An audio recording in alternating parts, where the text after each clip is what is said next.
જય શ્રી કૃષ્ણ, જય માતાજી મિત્રો, તમારા બધાનું અમારા નવા એક બીજા બ્લોગમાં હાર્દિક સ્વાગત છે મિત્રો.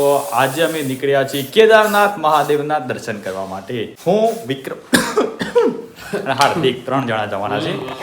જો આ ગાડી બાર તૈયાર થઈ ગઈ છે મારા ભાઈ. હર હર મહાદેવ.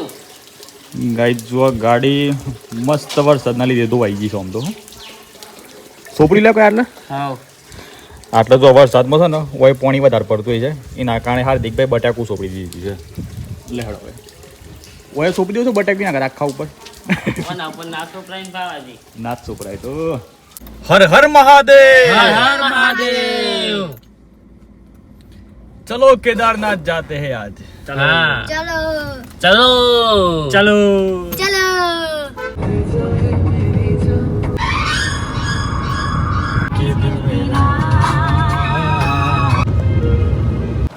મિત્રો ફાઇનલી આપણે પહોંચી ગયા છીએ કેદારનાથ મહાદેવના દર્શન કરવા માટે. તમે બધા વિચારતા હોય કે ભાવોજી કહેતા હતા કેદારનાથ એટલે આ તો કોઈ ઉત્તરાખંડમાં પહોંચી ગયા, પણ મારા ભાઈ એવું નથી. આપણે આવ્યા છીએ મોડાસાથી માત્ર 5 કિલોમીટરની નજીક આવેલું છે કોલીખડ ગામે.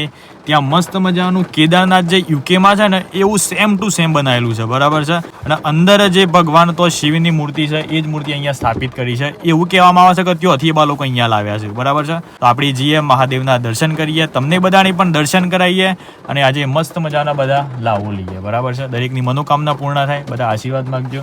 અને તમે બધા પણ કમેન્ટમાં હર હર મહાદેવ જરૂરથી લખજો અને એક વખત આ સ્થળની વિઝિટ પણ જરૂરથી કરજો. પહેલા વિડીયો જોઈ લો પછી વિઝિટ કરજો. ફાઇનલી આવી ગયા છીએ કેદારનાથ મહાદેવના દર્શન કરવા માટે, એટલે કે ભાઈ કોલીખડ ગામમાં, બરાબર છે. તમે કેદારનાથ દર્શન કરો કે વય દર્શન કરો, તમને એકદમ સેમ પુણ્ય પ્રાપ્ત થવાનું છે.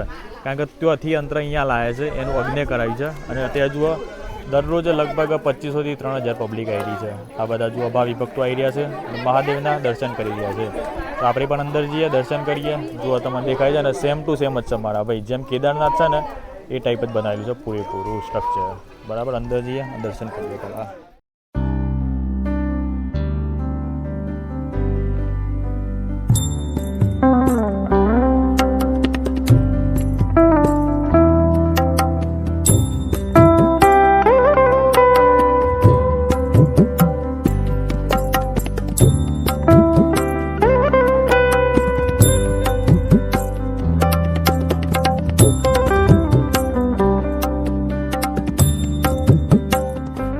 મિત્રો ફાઇનલી મહાદેવના દર્શન કરી લીધા છે. તો હર હર મહાદેવ. મહાદેવ હર હર મહાદેવ. જય શ્રી કૃષ્ણ.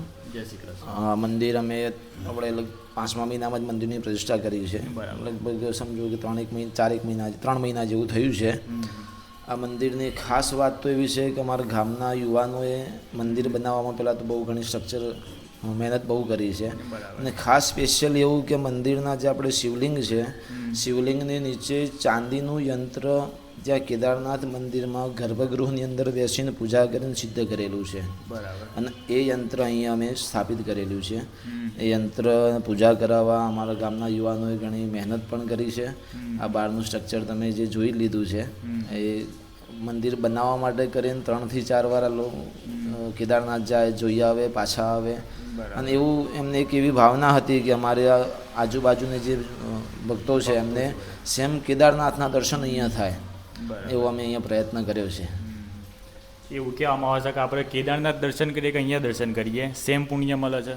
હા, સાચી. કેમ કે એ ભાવના સિદ્ધ કરવા માટે જ અમે અહીંયા જે યંત્ર સિદ્ધ કરીને અંદર મૂકેલું છે. અમને અહીંયા એવો રિસ્પોન્સ પણ મળેલો છે કે અહીંયા અમને એવો અનુભવ થાય છે, એવો ભક્તો જ દ્વારા અમને રિસ્પોન્સ મળ્યો છે. હું કહું ને કે તમે બધા માનો એ વસ્તુ અલગ છે, પણ દર્શન કરવાવાળા આવું કીધેલું છે અમને. અને રોજના કેટલા ભાવિ ભક્તો આવે છે આ મંદિરમાં? અત્યારે આ છેલ્લા શ્રાવણ મહિનો ચાલુ છે ને રોજ નહીં હોય તો 1000-2000 માણસ તો દરરોજ હોય છે. આખા દિવસ સવારે મંદિર અમે ફૂલ ટાઈમ 5:30 વાગ્યાથી રાત્રે 9 વાગ્યા સુધી મંદિર અમે ખુલ્લું રાખીએ છીએ હાલ.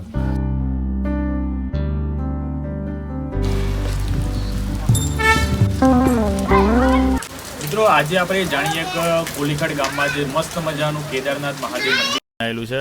બાબાજી, આ મંદિરનો ઇતિહાસ સુવર્ણ અક્ષરે લખાશે. આ મંદિર ખાતે માત્ર કેદારનાથનું સ્ટ્રક્ચર નહીં, ઉત્તરાખંડ ખાતે અમારા ગામના 5 યુવાનો ગયા ત્યાં જઈ અને કેદારનાથ મંદિરમાં શાસ્ત્રોક્ત વિધિ કરાવી અને ત્યાંથી યંત્ર લાવી અને શિવલિંગને નીચે સ્થાપિત કર્યું છે. અનુભવોની વાત કરું તો જ્યારે પ્રતિષ્ઠા થઈ એના 10મા દિવસે સાક્ષાત શિવના શણગાર નાગદેવતા આ ભૂમિ પર આવ્યા અને ગામ લોકોને દર્શન આપ્યા અને ગામ લોકો આ દર્શનથી ધન્યતા અનુભવી અને પછી તો ભક્તોનો જે પ્રવાહ ચાલુ થયો, અવિરતપણે ભક્તો આવી રહ્યા છે અને હું માનું છું ત્યાં સુધી ભક્તોની મનોકામનાઓ બહુ ઝડપી આ મહાદેવ પૂરી કરશે એવી અમને શ્રદ્ધા છે અને લોકોના કામ પણ થઈ રહ્યા છે અને હજારોની સંખ્યામાં શ્રદ્ધાળુઓ દર્શન કરવા પણ આવી રહ્યા છે. બરાબર. વિક્રમભાઈ, તમે આયા તો તમને કેવું લાગ્યું ભાઈ? મને તો હાર વાગ્યું. હર હર મહાદેવ. હર હર મહાદેવ. અહીંયા જુઓ ઘણા બધા કોલીખડ ગામના ભાવિ ભક્તો સતત સેવા પણ આવી રહ્યા છે. બરાબર છે. જો મારા માટે તાત્કાલિક ચા લઈને આવી ગયા છે, ગરમા ગરમ ચા. હર હર મહાદેવ. હું કરે સ્ટાર હું કરે અમુક ચરી પડતા હોય. હા. તો જો એ બધી ઘણી બધી ચરી પડતા અહીંયા ચાય નથી પીતો, વિક્રમ ગુટકા પણ નથી ખાતો. વાહ વાહ વિક્રમભાઈ. ચા એ બંધ કરી હતી, ગુટકા એ બંધ કરી. શરીરને જે નુકસાન થાય ને એ વસ્તુ એ નહીં ખાતો ભાઈ. વિક્રમ નથી ખાતો. વાત સાચી. વિક્રમ, બીજું આપણું કોઈ સપનું આગળ ઉપર જવાનું? સપનું તો સર ડીજે લાવવાનું.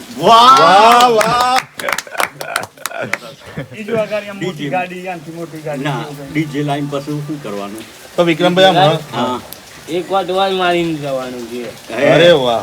એટલે ડી લાઈન સપનું અનિમસક બધાને પરિણામ જે બાકી રહી ગયા છે કે યાર અવર ઘોડા કાઢું એમ કે અને વિડીયો ઉતારવાનો આપણે. બરોબર. સરસ. એક સપનું છે એમનું કે જે પૈણ્યા વગરના બાકી હોય એ એમનો બધાને પૈણાય. લગ્ન કરાવું, ઈ એના માટે જ ઓર્ડર મોજ શોખ લેવાનો. કરાવું એમ. બરાબર ને વિક્રમભાઈ? વિક્રમ, ભલે કન્યા ના હોય એ વર ઘોડો કાઢી દેવાનો. બસ.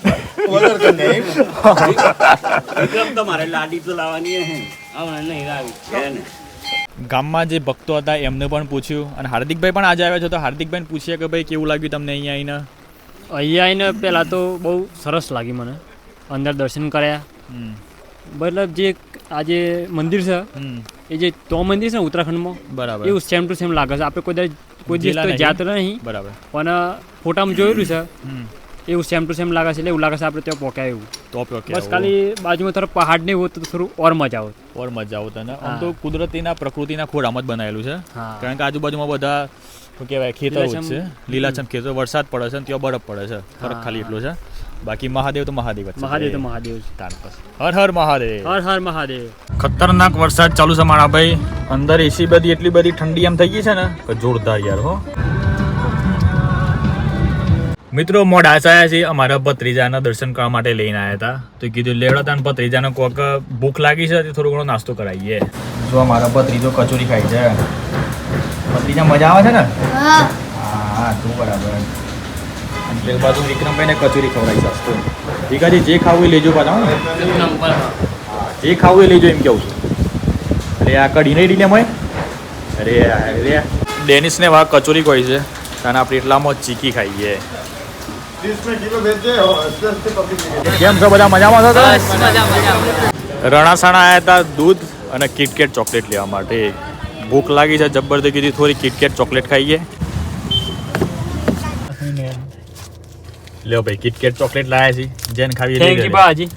ઓકે, ખાવી લઈ લો ભાઈ. જેને ના ખાવી ના લેતા પા. હો એટલે આ બધા ખાઈ જાય લે. વાજી અમાર ફેવરેટ છે. હારું.